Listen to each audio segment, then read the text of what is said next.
di antara tanda kutip adalah kosong gitu maksudnya ya. Terus kita kurung tutup, kita enter.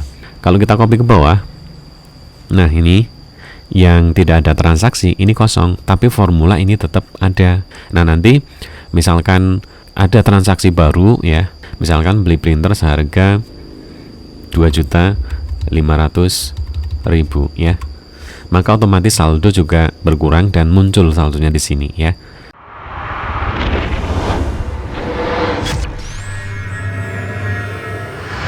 Assalamualaikum warahmatullahi wabarakatuh. Selamat datang kembali di channel ini ya. Kali ini kita akan melanjutkan pembelajaran kita tentang Microsoft Excel. Kita akan belajar membuat laporan keuangan sederhana ya. Jadi misalkan sebagai contoh seperti ini, buku kas umum sederhana lah ya. Jadi kita akan menghitung debit, kredit, saldo. Kita akan menghitung saldo di setiap transaksi ya, begitu. Jadi laporan keuangan sederhana adalah seperti ini ya. Ada kolom nomor ya, tanggal, keterangan ya, keterangan transaksinya seperti apa. Kemudian debit ini adalah uang masuk ya. Kemudian kredit ini adalah uang keluar ya. Kemudian di sini adalah untuk saldo. Ini belum kita hitung rumusnya ya. Kita akan menghitung saldonya berapa. Kita hitung secara otomatis ya. Untuk mempermudah membaca, kita perlu mungkin tanda ribuan atau titik ya di setiap ribuan gitu ya. Contohnya di sini kita klik aja langsung ini, klik. Nah ini ya. Semuanya saja berarti ya, semuanya saja nanti untuk angka kita buat format ribuan ya, begitu. Nah, di sini ada koma 00 ya. Kalau kita tidak perlu atau memerlukan decimal place koma 00 ini, kita buang saja ya. Kita bulat saja ya, seperti itu. Jadi misalkan 20 juta ya, ini 20 juta seperti ini. Gitu ya. Nanti sebenarnya kita bisa ngitung, kita bisa memberi simbol rupiah ya, tapi nanti saja. Kita akan menghitung dulu cara menghitung saldo di laporan keuangan sederhana. Nah, selanjutnya kita akan menghitung saldo ya, menghitung saldo di setiap transaksi ya. Jadi intinya saldo, cara menghitungnya adalah jumlah debit dikurangi dengan jumlah kredit gitu ya. Jumlah debit dikurangi dengan jumlah kredit di setiap transaksi. Tentunya transaksi sebelumnya juga harus kita kalkulasikan ya. Nah, formulanya atau rumusnya, rumus intinya adalah kita menggunakan sum ya. Sum debit dikurangi dengan sum kredit. Kita hitung dulu ya. Sama dengan sum ya. Sum boleh kita ngetik manual nggak apa-apa biar paham ya. Sum debit D4, karena ini masih di transaksi awal ya, D4 sampai dengan D4 gitu ya. D4 sampai dengan D4.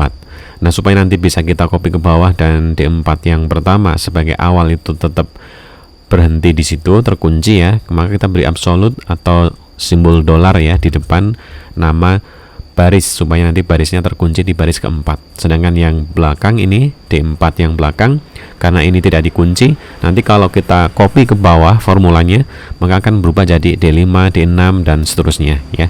Itu. Ini untuk sum debit ya. Terus dikurangi dengan sum kredit ya. Jumlah total untuk kredit ya. Kredit ini. Kredit juga sama, E4 sampai dengan E4. Dan E4 yang pertama untuk dikunci pakai absolut. Untuk kita kunci pakai absolut dolar ya. Itu supaya tetap berhenti di sini. Ini sum, walaupun ini huruf besar ini kecil tidak masalah ya, gitu. Nah, ini rumus utamanya sudah jadi. Kalau kita enter ini sudah ketemu saldonya ya. Kalau misalkan ini formula kita copy ke belakang, ke bawah ya, sampai full ya, maka saldonya akan berubah kalau ada di setiap transaksi ya. Misalkan ini di awal kan saldonya utuh ya, karena di ini kreditnya belum ada, masih kosong pengeluarannya ya. Di tanggal kedua ya ada pengeluaran, nah ini saldonya berkurang. Tanggal ketiga juga ada pengeluaran, saldonya berkurang ya. Tanggal keempat ini ada pengeluaran 9.300.000 ya, saldonya otomatis berkurang, tinggal 4.750.000. Nah, di tanggal berikutnya mungkin nanti ada kas masuk ya. Ini ada kas masuk, tentunya masuk di debit ya. Maka secara otomatis untuk saldonya bertambah gitu ya. Di bagian ke-6 ada pengeluaran juga, saldonya berkurang gitu ya. Di tanggal ke berikutnya ini kan masih kosong ya, belum ada transaksi. Ini juga saldonya ada. Nah, sebenarnya kalau misalkan ini tidak ada transaksi, kita ingin ini kosong saja, tidak muncul muncul saldonya seperti ini kan, jadi ada banyak tulisannya gitu ya. Kita nanti untuk saldo akhir kan di transaksi terakhir dan juga di bagian grand total di belakangnya ya. Nah, untuk menghilangkan ini tanpa harus menghapus formula di sini, ini kalau dihapus itu ya hilang sebenarnya sih. Tapi nanti kalau kita mengisikan transaksi lagi, ini nanti nggak otomatis terlihat ya. Jadi yang betul inilah tetap kita copy ke bawah formulanya, tetapi kita tambahkan logikanya ya, kita tambahkan. Nah, kita tambahkan di depan nih bagian atas ya yang kita tambahkan, nanti kita copy saja ke bawah. Nah, sebelum menjumlah sum debit dikurangi sum kredit di awal, kita beri logika dulu, yaitu logika if ya, fungsi logika if, jika ya. Jadi jika debit atau kredit tidak sama dengan 0, kita akan hitung dengan formula ini, sum debit kurangi sum kredit. Tetapi jika kedua-duanya ini kosong, maka nanti nggak perlu dihitung ya, atau nanti itu diberi kosong itu ya. Nah, caranya salah satu atau kedua-duanya ya, kolom debit atau kredit itu tidak sama dengan 0, maka nanti formulanya akan berlaku. Tapi kalau dua-duanya itu kosong, maka formulanya adalah tidak berlaku. Sebagai alternatif nanti diberi tanda kosong gitu ya. Gitu. Nah, langkahnya if, karena dua syarat ya, maka pakai or gitu. Jika if or debit tidak sama dengan 0. Nah, untuk membuat logika atau logika tidak sama dengan itu pakai ini. Lebih kecil lebih besar ya. Ini artinya tidak sama dengan 0 gitu ya. Jika debit atau D4 tidak sama dengan 0 atau kredit tidak sama dengan 0 ya, kita kurung tutupnya or ini ya, kurung tutup. Jika D4 atau kredit ya tidak sama dengan 0 atau E4 tidak sama dengan 0, maka nanti yang berlaku adalah formula ini, sum debit dikurangi sum kredit. Nah, kalau logika ini tidak terpenuhi, kalau syarat ini tidak terpenuhi, artinya semuanya itu sama dengan 0 ya kan, maka nanti yang berlaku adalah kosong ya. Untuk kosong kita beri tanda kutip 2 kali. Jadi kita letakkan di antara tanda kutip adalah kosong gitu maksudnya ya. Terus kita kurung tutup, kita enter. Nah, formulanya sudah jadi ya.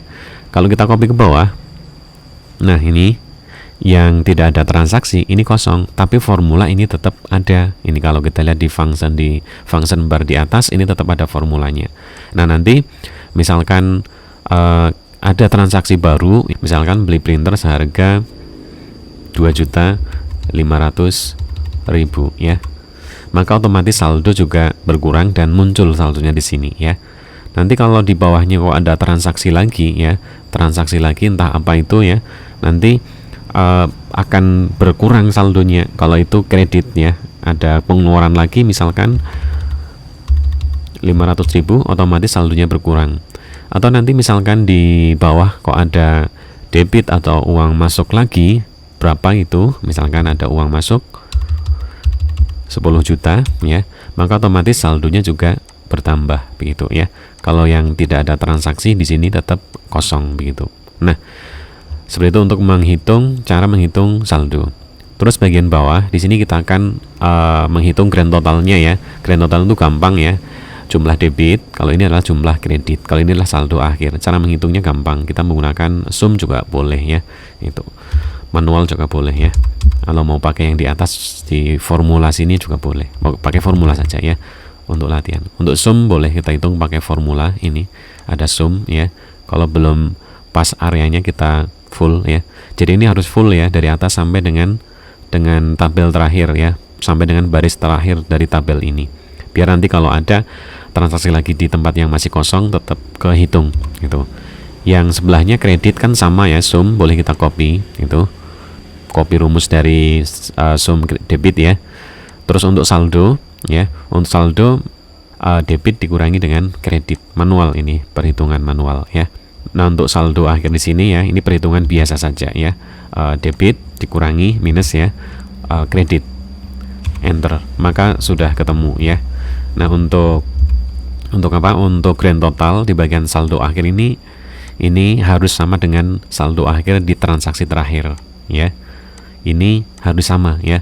Kok misalkan ini dengan saldo akhir yang ada di saldo atasnya kok beda dengan saldo akhir di grand total, maka tidak balance ya. Kalau ini kan sudah balance atau imbang ya. Setiap transaksi sudah betul semuanya. Nah, begitulah cara untuk membuat atau menghitung laporan sederhana ya. Menghitung saldo grand total untuk laporan keuangan sederhana.